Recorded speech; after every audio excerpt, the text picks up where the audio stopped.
My name is James. Were it not for a late-night indulgence, I would have remained completely unaware of the peril looming over me. I had just acquired the latest installment of Dan Moore's Meridian's Shadow science fiction series, titled Nixie's Rise. While my wife likely assumed I had retired for the night, I found myself engrossed in the book, unable to tear myself away.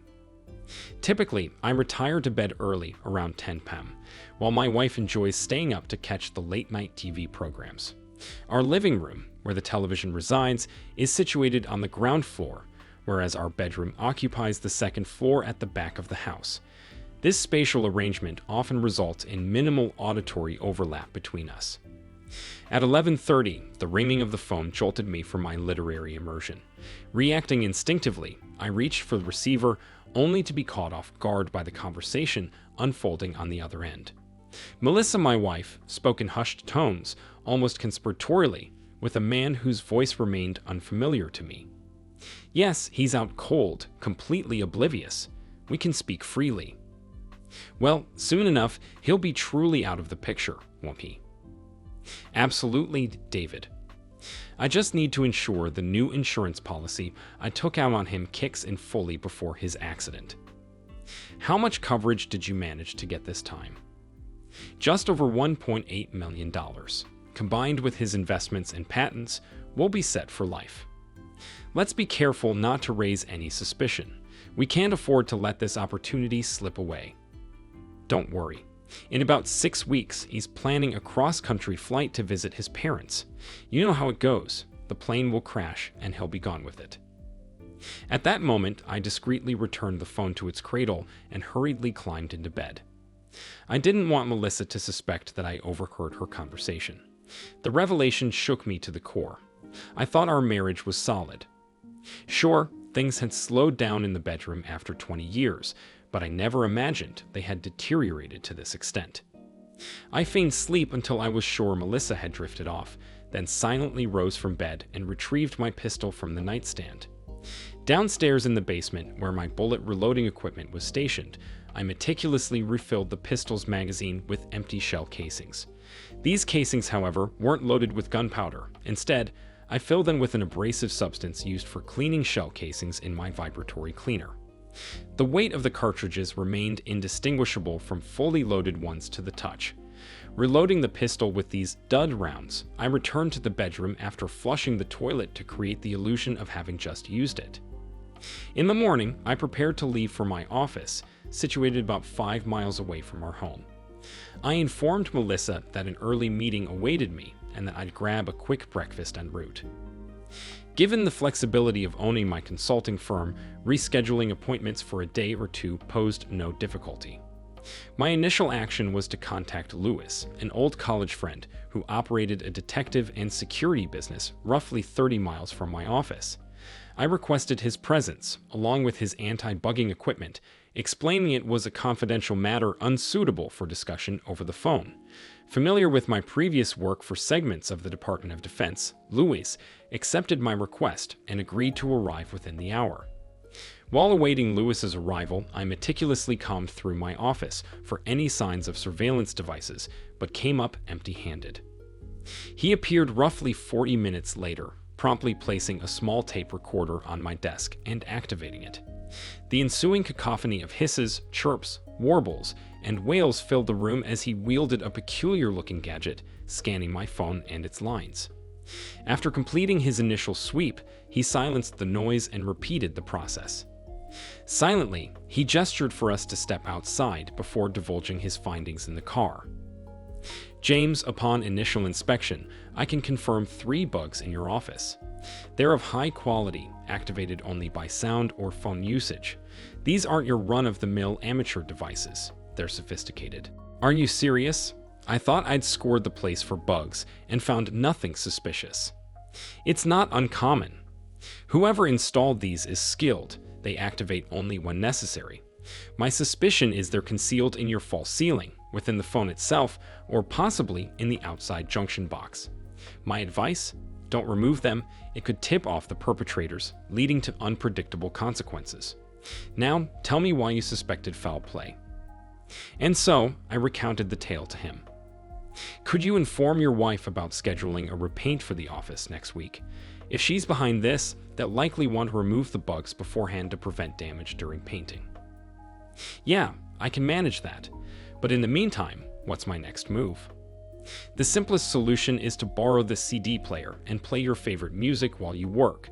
Inside, there are specialized transmitters emitting white noise on the same frequencies the bugs operate on. Plus, the player's computer includes a basic frequency spectrum analyzer. Even if their bugs attempt to spread spectral transmissions, this will drown them out with a signal much stronger. If questioned about the new player, just mention it helps you focus on problem solving with some soothing tunes. Now, what about your home? We continued discussing plans, and I mentioned Melissa's regular absences for her book club on Tuesday, Thursday, and Saturday evenings. We'll outfit your house with top-of-the-line bugs. Some utilize the walls themselves as microphone diaphragms, while others discreetly attach to the phone line, minimizing detection by your wife's friends or fiends, unless they've performed a thorough phone line sweep. These are a generation ahead of the old loop extenders from the past. While we handle that, a trusted friend of mine will shadow and document your wife's activities. We'll practically turn her car into a police bait car, equipped with video, audio, and GPS tracking. Although we won't implement remote shutdown capabilities, we'll ensure the car remains electrically silent when parked or idling unless there are 2 or more occupants present. Now, regarding your plane's security, primarily just the airport personnel. We'll address that. Prepare for a surprise FAA inspection on both the airframe and engine. Simultaneously, we'll install surveillance to monitor any alterations to your aircraft. Utilizing third-generation image intensifiers, we'll ensure covert monitoring without infrared detection. By the time you're ready to depart, we'll have comprehensive knowledge of any changes made, ensuring they won't go unnoticed. With Lewis's departure, arrangements were made for the painters to refurbish my office. Returning to my workspace, I switched on the CD player in an attempt to focus on work, but my mind remained preoccupied with the recent revelations. I contacted my existing clients to inform them of a temporary suspension of operations due to office remodeling, which they thankfully understood. My secretary was delighted to learn she'd have a paid week off while the painters worked their magic. During dinner that evening, I broached the subject of office repainting to Melissa. I've grown weary of the office colors, so I've arranged for a painting crew to come in next week and give it a fresh look. I'll be working out of the den in the meantime. Perhaps we can enjoy some quality time together, I suggested. Oh, I wish you'd mentioned this earlier, James. I have commitments next week that'll keep me out of the house almost every day. People are relying on me, Melissa lamented. No doubt they were. That day, I had acquired a disposable phone for covert communications, feeling increasingly uneasy with Melissa's presence nearby. I used to cherish her company, but now it felt fraught with tension, unsure if she and her accomplice would accelerate their plans for my demise. The following week dragged on agonizingly. Midway through the painting, my friend Lewis arranged a discreet lunch meeting. Seated at a secluded table, he waited until the waitress was out of earshot before speaking. James, I'm growing increasingly concerned. The bugs above your false ceiling are manufactured by a government-controlled firm just outside Moscow. These are state-of-the-art Russian units. Whoever orchestrated this operation has connections that raise red flags. We need to tread cautiously. While the Russian origin doesn't necessarily implicate the Russian government, it indicates the involvement of someone with ties to Russia or a government agency here. Who have you recently antagonized? Well, the only entity that comes to mind is a small firm that supplied devices to our government. I was tasked with reviewing one of their designs to ensure it met specifications. On paper, it seemed adequate, but the circuit board layout would have made the device easily detectable. I flagged this issue and closed the investigation about 9 months ago. Apart from that, I can't think of anyone who would bear a grudge against me. Where is this company located, James? What's their name? They're based in Smithton. The company is called Rattel Incorporated. Oops, I'm acquainted with some individuals at that firm. They specialize in manufacturing bugs for the FBI. When Minoc ceased production of bugging equipment, Rattel essentially picked up where Minoc left off, leveraging one of Minoc's designs. Their primary liaison with the FBI is a former agent named Kevin Green. From what I gather, he was deemed too unpredictable for the agency, prone to excessive force in various situations. They had to let him go, but given his seniority, he received a sort of golden parachute. He's reputed to be quite formidable and highly intelligent. It appears we're dealing with another seasoned professional here. As part of our inspection of your plane's airframe and engine, I'll have a metallurgical expert examine critical welds to check for any coatings of corrosive substances. The alias my wife mentioned was David. That might rule out Mr. Green. Not necessarily James. He wouldn't use his real name or address. A few nights later, my wife and I sat down for supper. I received some unsettling news today, honey, I began. The FAA is conducting a surprise inspection on my plane. They're practically dismantling it for a thorough examination. They'll be checking the airframe's integrity, ensuring the engine has been properly maintained, and verifying it's equipped as per the plane's registration. I won't be able to use the plane for the next week. It's been sealed off in the hangar until they're finished. Will this affect your trip to see your folks? She inquired. Not entirely, but I'm always cautious during the first few hours of flight after such an extensive inspection. There's always a chance of overlooked bolts or misadjustments. I'll need to fly it a bit before the trip, I explained. That's a relief.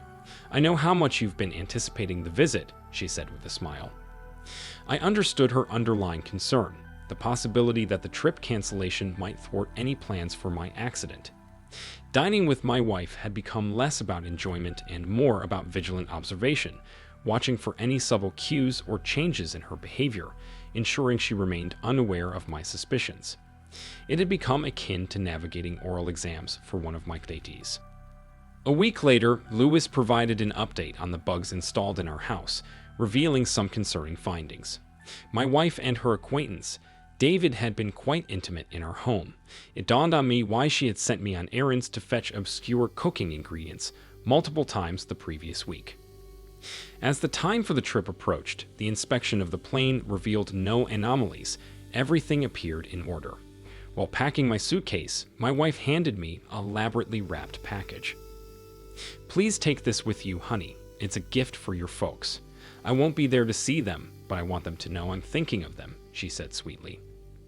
Of course, dear, I replied, though my thoughts were elsewhere. I couldn't shake the suspicion that the package was the explosive device intended to end my life. Upon leaving home, I rendezvoused with Lewis at his office.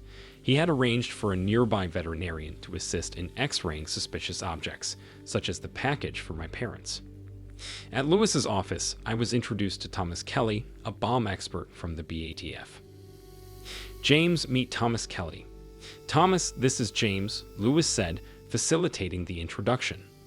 Thomas works for the BATF and specializes in bomb disposal. I believe we may require his expertise and assistance. We handled the package with care, wearing rubber gloves to ensure any prints belonged to my wife and me. I highly doubted her friend David had left any prints on it. The X-ray images revealed a disturbing array of components: a barometric switch, electronics, switches, a battery, wires, and what appeared to be a combination of a claymore mine and a thermite incendiary. It was a formidable device. Charlie, the bomb expert, spoke up. James, this is a relatively sophisticated bomb. It seems designed to detonate either when the box is opened or during a descent from altitude. This would ensure the explosion occurs either at the end of your trip or during a refueling stop. We need to confiscate and defuse it immediately. Whoever assembled this knew what they were doing. Lewis added, we suspect Kevin Green may be behind this, but we lack concrete evidence. Charlie's response was grim. Damn, I've crossed paths with him on bombing cases. He's as skilled with bombs as I am, and he's dangerous. Yeah, Charlie, that's what I've been thinking. James, proceed with your flight as planned. We'll handle this from here. We'll need court orders for the taps we've placed to monitor their communications once they realize you haven't had your accident. Suddenly, an idea struck me. What if we report an explosion over the Rocky Mountains, but without precise coordinates? It would prompt them to talk and potentially delay any plans. Insurance won't pay out without proof of death. I even know of a location in that area where they might believe I've been taken, China Lake. They regarded me with bewilderment, as if I'd sprouted two heads. You know, that might just work, Lewis conceded. We won't mention anything about a mid-air explosion to avoid triggering a search by the Civil Air Patrol. Instead, we'll arrange for your isolation. I'll coordinate with a contact at the Department of Defense. They should be able to secure an isolated airstrip and empty hangar space for you to lay low. We'll discreetly inform your family to act concerned, but assure them you're safe. Let's suggest China Lake, I urged. It's remote, and I have connections there. And please, make sure my family knows I'm safe, but engaged in government work. Warn them not to disclose anything to Melissa. Agreed, let's proceed, Charlie confirmed. My flight proceeded without incident. I had informed my wife I'd call upon landing, but intentionally left my regular cell phone at home to avoid revealing my location. Arriving at China Lake, where my plane was to vanish, went smoothly. Thanks to my prior work with the directed energy weapons testing facility, I had discreet contacts who could arrange lodging and access to the mess hall. It promised to be a more relaxing experience than dining at home had been lately. David, I haven't heard anything from James. Should I be worried? What if something went wrong? Melissa's voice trembled with anxiety. Don't panic, Melissa. It's too early to jump to conclusions, especially if the device went off in an uninhabited area. Let's assume everything is fine for now. Wait until around 10 tonight, then call his parents to express your love and concern. Pretend James was too occupied to call you. It'll sound natural, but don't overdo it. Keep it low-key, and we'll be fine, David reassured her. Would you come over tonight? I feel so alone, Melissa pleaded. I'm sorry, but it's risky. The neighbors know James left for the West Coast. It's best not to raise any suspicions by being seen together for a while. However, I'd love the opportunity to explore James's computer at some point. It would be intriguing to see his thought process. Now, I need to hang up so you can hear from him when he lands okay. David responded. Okay, David. I love you, Melissa said softly before hanging up.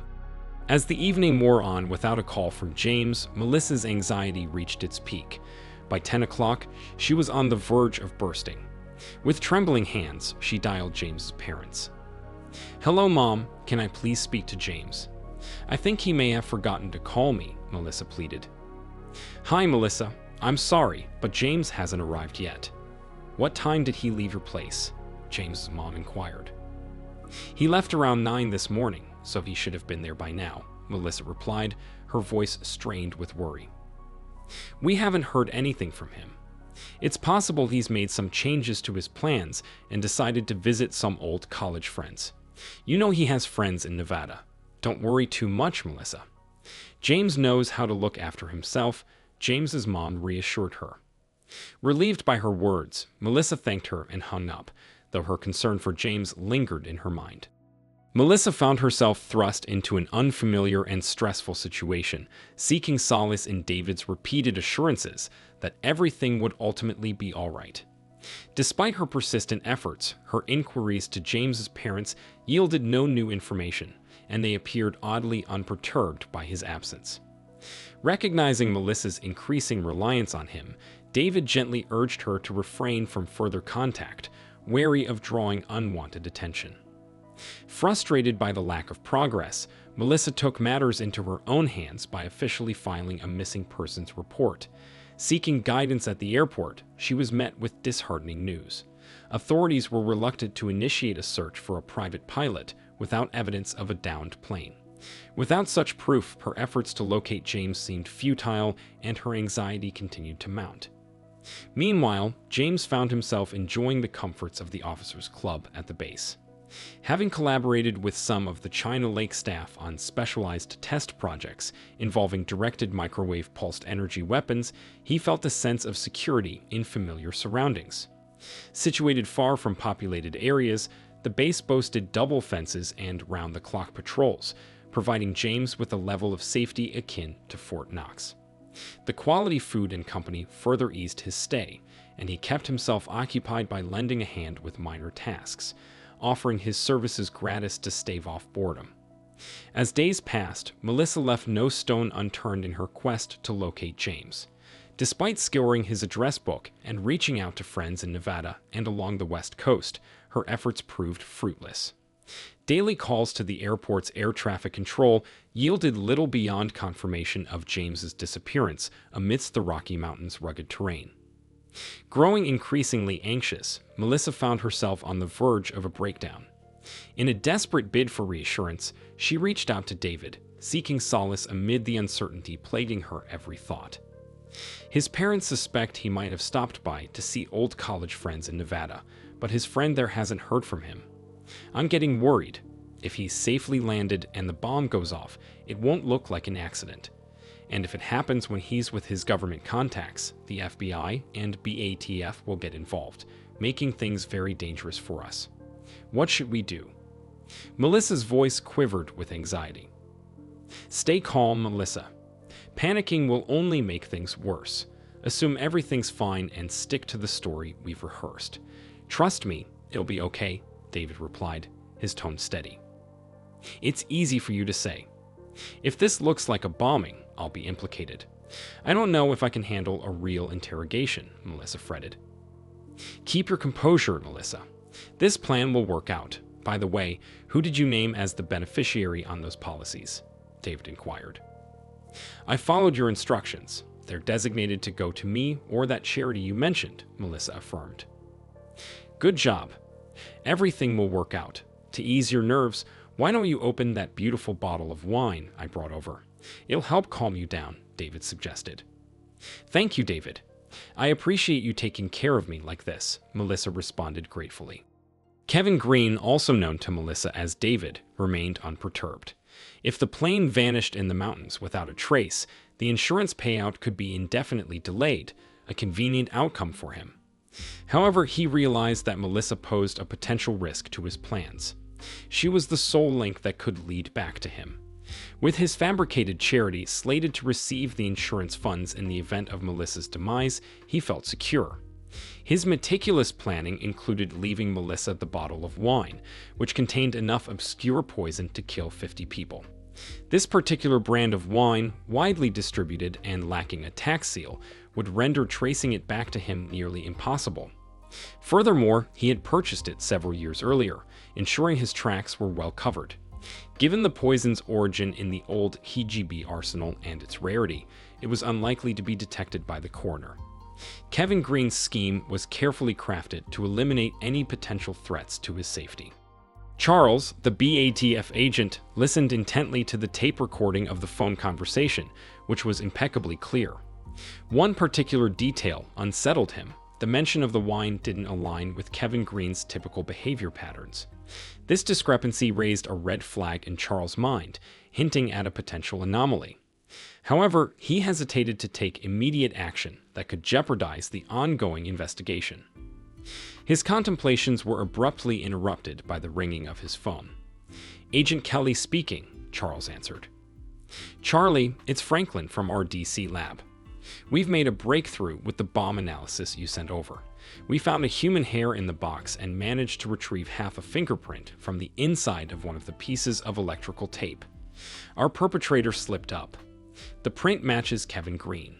We fast-tracked a warrant for his arrest," Franklin informed him. "Fantastic news, Franklin. I'll get moving. Hopefully, we can prevent another victim from falling prey to Kevin Green's schemes," Charles responded with determination before ending the call. 20 minutes later, Charlie found himself on Melissa and James' doorstep, ringing the bell urgently. Melissa answered the door, and Charlie wasted no time in presenting his credentials. "You don't know me, Melissa, but I'm with the FBI.